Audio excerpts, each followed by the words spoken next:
इस राम कथा में आपको क्या बोलना पड़ेगा? ऐसे नहीं, जोर से। देखो भैया, हम वैसे कथावाचक तो है नहीं कि सिर्फ कथा सुना दें और चले जाएं। हम कथावाचक थोड़े दूसरे हिसाब के हैं। कथा तो जरूर सुनाते हैं। मैं अभी जब ये भजन गा रहा था ना, मैं सच बताऊं, मेरे रोंगटे खड़े हो गए थे।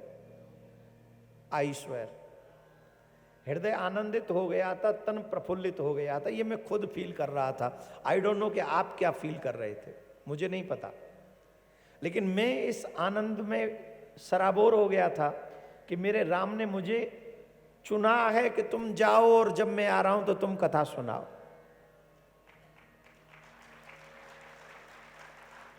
सर्वप्रथम जो अयोध्या धाम में पूर्व में जितने भी संत महात्मा तपस्वी तप कर चुके हैं, भगवान के गीत गा चुके हैं, भजन गा चुके हैं, हरि दर्शन कर चुके हैं, वर्तमान में भी जो हैं और आगे भी जो होंगे, मैं उन सभी के श्री चरण कमलों में कोटि कोटि नमन करता हूं। जितनी भी दिव्य आत्माएं जो नित्य हैं, आज भी हैं, उन सभी आत्माओं को नमन करता हूं और प्रार्थना करता हूं, जिस रूप में भी आप यहां आकर बैठना चाहें आप विराजें और भगवान श्री राम की कथा सुने। हमारी वाणी को सामर्थ्य प्रदान करें कि हम आप भगवान श्री राम के गीत गा सकें और आपका मन भगवान में और लग, आपका तो लगा ही हुआ है, आपके सानिध्य में हमारा भी मन भगवान श्री राम में लगे। तो ऐसी कृपा आप लोग करें। थोड़ा इसको ठीक करो, ठीक करो, ये बेस डालो थोड़ा। पूज्य अनेकों संतों को हम बार बार नमन करते हैं। भगवान श्री राम की कथा प्रारंभ करते हैं। भगवान श्री राम, जैसा भी आपने सुना, ये जन्म भूमि है परम पूज्य श्री राम की। कितना सौभाग्य है हम सब सनातनियों का कि भगवान श्री राम पधार रहे हैं 22 जनवरी को। भगवान पधार रहे हैं और हमें उनकी अगवानी करने का सौभाग्य मिला है। मेरे से काफी लोग कह रहे हैं कि महाराज सुबह के समय कथा है, कौन आएगा? मैंने कोई आए ना आए, हनुमान जी तो आ ही जाएंगे। जो आलसी हैं सनातनी वो शायद ना आए या ना आना चाहें, पर जो भगवान को यहां से चाहते हैं ना, वो आ जाएंगे। मैं तो आ ही जाऊंगा। राम जी तो सुन ही लेंगे कि बच्चा बैठा है, हनुमान जी सुनेंगे। और सरकार ने जो ये कार्य किया है, दिव्य भव्य कार्य, ये अद्भुत है। एक बार उत्तर प्रदेश सरकार को ताली बजा के धन्यवाद दीजिए, जिन्होंने अपनी संस्कृति को आगे बढ़ाने का प्रयास किया है। और उस संस्कृति को आगे बढ़ाने के लिए यहां राम कथा हो रही है। उन सभी जजमानों का भी धन्यवाद है जो यहां पधारे हैं। भगवान ने आपको चुना है, आप आए हो। ये साधारण समय नहीं है। इस समय अगर कोई समझे साधारण समय है, साधारण समय नहीं है। ये अद्भुत समय है, सनातनियों के लिए बहुत विचित्र और बहुत प्यारा समय है। त्रेता युग में अयोध्या वासियों को जो समय प्राप्त हुआ था, वही समय अब हमें प्राप्त हो रहा है। कलयुग में रहते हुए वो समय प्राप्त हो रहा है। इससे अच्छी बात और क्या हो सकती है। आज हम जिन विषयों पर चर्चा करेंगे, आप ध्यान से सुने। भगवान श्री राम के संदर्भ में अभी आप लोगों ने देखा, कुछ लोग रामायण को जलाते हैं, कुछ लोग तुलसीदास बाबा के चौपाइयों पे संदेह करते हैं। लेकिन रामायण में क्या लिखा है, ये वो जानते भी नहीं और जानना चाहते भी नहीं। मैं इन सब विषयों को छूता हुआ इन राम कथा के माध्यम से जो प्रमुख बातें हम कहेंगे जो हमारे घर टूट रहे हैं, रामायण कैसे हमारे घरों को बचाने का काम करती है, पूरे 9 के 9 दिन हम ये प्रयास करेंगे आपको बताने का। अगर आप राम को जानना चाहते हैं, ये रामायण राम कथा बहुत सुनते हैं, इस कथा में हमारा जो डिफरेंट प्रयास रहेगा, बेटे बेटे के धर्म जान सके, पिता पिता का धर्म जान सके, पत्नी पत्नी का धर्म जान सके, बहन बहन का धर्म जान सके, भाई भाई का धर्म जान सके। रामायण वो ग्रंथ है जिस ग्रंथ में अगर आप रामायण पढ़ेंगे तो आपके घर नहीं टूटेंगे। किसी भी बूढ़े माँ बाप को वृद्धालय में नहीं रहना पड़ेगा, वृद्धाश्रम में नहीं रहना पड़ेगा, स्वर्ग की कल्पना नहीं करनी पड़ेगी, क्योंकि यही स्वर्ग होगा, यही अपना घर ही स्वर्ग होगा। लेकिन कब होगा ये सब संभव? ये तब होगा संभव जब हम राम को जानेंगे, रामायण को जानेंगे, राम के बताए हुए पद चिन्हों पर चलेंगे। मेरा सौभाग्य मैं अयोध्या में हूं, आप लोग अगर आसपास में हैं, अयोध्या के आसपास में हैं, तो आप आकर कथा सुन सकते हैं, और अगर दूर हैं तो अपने बच्चों के साथ बैठकर ये राम कथा पूरी सुनिएगा। अगर आपके बच्चे स्कूल जाते हैं तो शाम को वो कथा सुनाइएगा। कुछ विशेष बातें हम कहेंगे। गोस्वामी तुलसीदास बाबा ने जब रामायण लिखी तो सबसे पहले उन्होंने वंदना की। क्या किया उन्होंने? जोर से बोलो। तो सबसे पहले वंदना किसकी की? जो कि स्वाभाविक है, जो सुमिरत सिद्ध होय गणनायक करिवर वदन, करहु अनुग्रह सो बुद्धिरास शुभ गुण सदन। सबसे पहले गणेश जी की वंदना की। अब गणेश जी की वंदना सनातन धर्म में ये मान्यता है कि जब भी कोई पूजा होगी, पाठ होगा, कोई अच्छा कार्य होगा, तो सबसे पहले गणेश जी की पूजा होगी, उनकी वंदना होगी, तभी कार्य सिद्ध होंगे। तो हम भी गणेश जी महाराज को प्रणाम करते हैं कि हमारे यहाँ आने का जो लक्ष्य है कि घर घर तक राम को पहचाना जाए, घर घर तक राम के चरित्र को जिया जाए, वो लक्ष्य में हम सफल हों, ऐसी कृपा गणेश जी महाराज हमारे ऊपर करें। अच्छा, एक बात है, ध्यान से सुनना।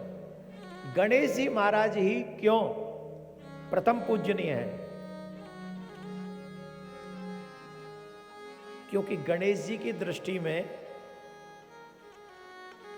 मां ही पृथ्वी है और पिता ही आकाश है। दूसरी भाषा में कहें तो गणेश जी की दृष्टि में पूरा ब्रह्मांड ही माता पिता है, संसार ही माता पिता है। किनकी दृष्टि में? बोलिए। हमारी दृष्टि में मम्मी पापा क्या है? ईमानदारी से बोलो, जो दिमाग में चल रहा हो वही बताना।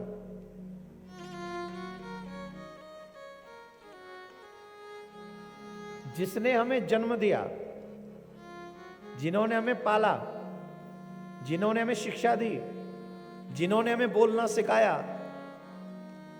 अब्बे तब्बे कर सके ऐसी भाषा पढ़ने के लिए स्कूल भेजा, फीस उन्होंने चुकाई, उन्हीं का क्या सम्मान है हमारी दृष्टि में?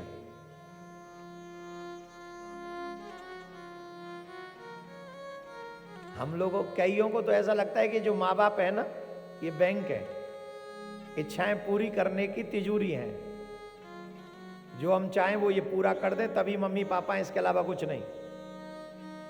गणेश जी की दृष्टि में कौन है? ब्रह्मांड। शर्त लगी है, जो कोई देवता ब्रह्मांड की पहले परिक्रमा करके आ जाएगा, वही देवता सर्वमान्य होगा और सबसे पहले वही पूजनीय होगा। यही बात है ना? यही बात है। सब चले गए अपने अपने बांध लेके कि चलो साहब हमें सबसे बड़ा देवता बनना है, हमें पूजना है, हम पूजेंगे। वैसे कितनी अच्छी बात है ना, आज भी सब पूजना चाहते हैं, पूजना कोई नहीं चाहता। हाँ या ना? आज भी बोलो, मैं गलत कह रहा हूं? जिसे अवसर मिल जाए वो पूजना चाहता है कि हमें मौका मिले तो हमें हमारी भी पूजा हो जाए। पूजना कोई नहीं चाहता। और हमारी संस्कृति जो है वो सम्मान देना सिखाती है। माय डियर, क्या समझ में आया कि नहीं? हमारी संस्कृति सम्मान पाने से पहले सम्मान देना सिखाती है। आज हम दुखी क्यों हैं? क्योंकि हम सम्मान देना नहीं चाहते, सम्मान लेना चाहते हैं, पाना चाहते हैं। और पृथ्वी का नेचर क्या है? वही मिलेगा जो दोगे। ये प्रकृति है। तुम्हें वापस वही मिलेगा जो तुम दे सकते हो, और जो तुम दोगे नहीं वो तुम्हें मिलेगा नहीं, वो नहीं मिलेगा। अब सभी देवता कहां भागे? सब देवता भागे, चलो हम पूजेंगे पहले, पहला पुजारी हम, देवता हम बनेंगे जिसकी दुनिया पूजा करे। सब भाग गए, स्टार्ट कर ली, किसी ने बाइक, किसी ने कार, किसी ने अपना हेलीकॉप्टर, किसी ने जहाज। और जिस पर जो था सबने इंजन घुमा दिए सबके। अब गणेश जी क्या स्टार्ट करें? चूहा। गणेश जी ने देखा चूहे की तरफ, मुसक की तरफ, बोले हाँ भाई, बोले कुछ मत सोचना, जब तक ये 10 परिक्रमा करें तब तक तो मेरा इंजन गर्म भी नहीं होगा, लेके कहां जाऊंगा, सिस्टम में नहीं है मेरे में। गणेश जी बोले इस तरह नहीं देख रहे तुम्हें, हम तो देख रहे हैं कि तुम्हारा धन्यवाद है कि तुम हमारे वाहन बने।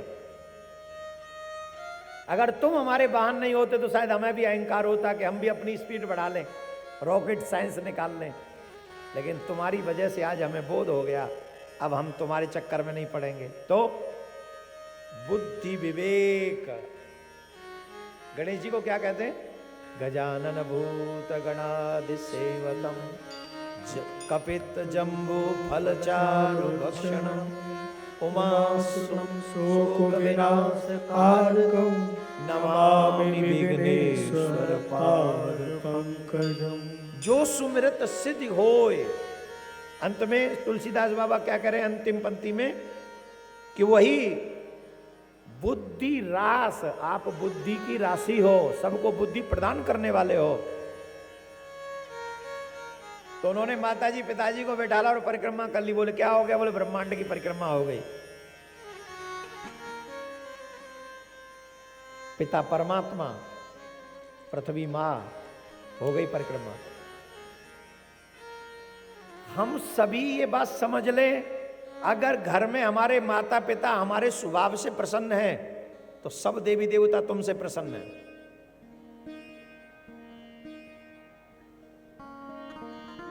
होता क्या है, घर के भगवान को हम दुखी कर रहे हैं और मंदिर के भगवान को सुखी कर रहे हैं। तो मंदिर में बैठा हुआ भगवान भी कहता है मैं तो तेरे रूप में वहां बैठा हूं, तेरे घर में बैठा हूं उस रूप में, उनका ही आदर कर ले थोड़ा बहुत तो मैं प्रसन्न हो जाऊंगा। घर में ही बैठे हैं तेरे भगवान, कर ले उनको प्रणाम, कर ले मां को प्रणाम, कर ले पिता को प्रणाम।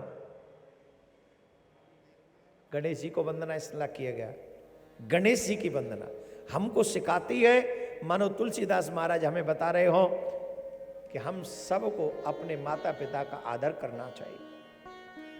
फिर बंदौ गुरु पद कंज कृपा सिंधु नर रूप हरि महामोह तम पुंज जासु बचन रवि कर। गुरुदेव भगवान को मैं बार बार नमन करता हूं। तमाम संत बैठे हैं, विद्वान संत बैठे हैं, नमन करता हुआ एक बात कहूंगा, जो 15-20 साल पहले गुरु का महत्व था वो अब नहीं रहा। अब तो कई बार ऐसा लगता है जैसे किराए पे गुरुजी लिए, 5 साल चले तो ठीक, नहीं तो दूसरे गुरुजी ले लेंगे। जैसे नहीं कई जमीन मिलती है लीज पे मिलती है ना, किराए पे। सरकारी जमीन हो तो लीज पे ले लो 20 साल 25 साल के लिए, 30 साल के लिए। वैसे ही कलयुग के लोगों ने गुरु को लेना शुरू कर दिया लीज पे। कितने लोग मेरे पास आते बोले गुरुजी फलाने गुरुजी थे उनसे सिस्टम बैठा नहीं, अब आप हमें मंत्र दे दो। हम दे दें, और हमारा भी सिस्टम नहीं बैठा तो कहीं और लोगे, उनका भी नहीं बैठा तो कहीं और लोगे। कौन है गुरु? किसे कहते हैं गुरु? महामोह तम पुंज, जन्म जन्मांतर से मेरे मन में जो अंधकार छाया हुआ है उसे नाश करके, जैसे सूर्य के उदय होने पर अंधकार नष्ट हो जाता है, वैसे ही गुरु वाक्य गुरु ज्ञान सुनकर मेरे हृदय का जो अंधेरा है वो नष्ट हो जाता है। ऐसे गुरुदेव के श्री चरण कमलों में मैं बार बार नमन करता हूं, बार बार नमन करता हूं।